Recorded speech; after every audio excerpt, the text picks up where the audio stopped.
राधे राधे भक्तों कहा जाता है कि अगर कोई व्यक्ति सच्चे मन से प्रदोष व्रत रखकर भगवान शिव और माता पार्वती की पूजा करता है तो उसके जीवन के सबसे बड़े दुख भी दूर हो जाते हैं। आज की इस पवित्र कथा में हम जानेंगे कि प्रदोष व्रत क्यों रखा जाता है और कैसे भगवान शिव अपने भक्तों की हर मनोकामना पूरी करते हैं।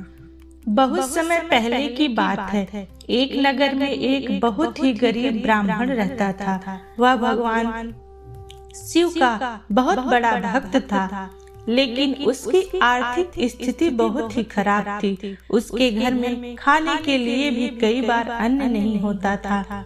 उस ब्राह्मण की एक विधवा पुत्री थी। दोनों बहुत कठिन जीवन जी रहे थे, फिर भी हर दिन भगवान शिव का नाम लेकर अपना दिन शुरू करते थे। एक दिन वह ब्राह्मण अपनी पुत्री के साथ जंगल से गुजर रहा था। रास्ते में उन्हें एक बहुत सुंदर राजकुमार मिला जो घायल अवस्था में पड़ा था। ब्राह्मण और उसकी पुत्री ने उसे उठाया और अपने घर ले आए। उन्होंने उसकी सेवा की और कुछ दिनों में वह राजकुमार ठीक हो गया।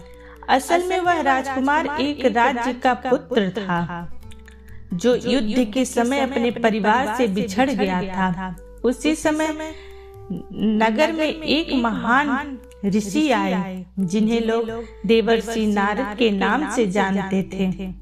ब्राह्मण ने उनसे अपनी परेशानियों के बारे में बताया। नारद जी ने कहा, अगर तुम हर त्रयोदशी को प्रदोष व्रत रखकर भगवान शिव की पूजा करोगे तो तुम्हारे सारे दुख दूर हो जाएंगे। ब्राह्मण और उसकी पुत्री ने उसी दिन से प्रदोष व्रत करना शुरू कर दिया। कुछ समय बाद भगवान शिव की कृपा से चमत्कार हुआ। जिस राजकुमार की उन्होंने सेवा की थी उसे उसका राज्य वापस मिल गया। वह राजकुमार ब्राह्मण की पुत्री की भक्ति और सेवा से बहुत प्रभावित हुआ। राजकुमार ने ब्राह्मण की पुत्री से विवाह कर लिया और ब्राह्मण को भी अपने महल में सम्मान के साथ रहने के लिए ले गया। इस प्रकार प्रदोष व्रत की महिमा से गरीब ब्राह्मण का जीवन पूरी तरह बदल गया। उसके सारे दुख दूर हो गए और सुख समृद्धि में रहने लगा। कहा जाता है कि प्रदोष के दिन संध्या समय भगवान शिव और माता पार्वती कैलाश पर्वत पर नृत्य करते हैं। उस समय सभी देवता उनकी पूजा करते हैं। जो भक्त उस समय सच्चे मन से भगवान शिव का ध्यान करता है उसकी सभी मनोकामनाएं पूरी होती हैं।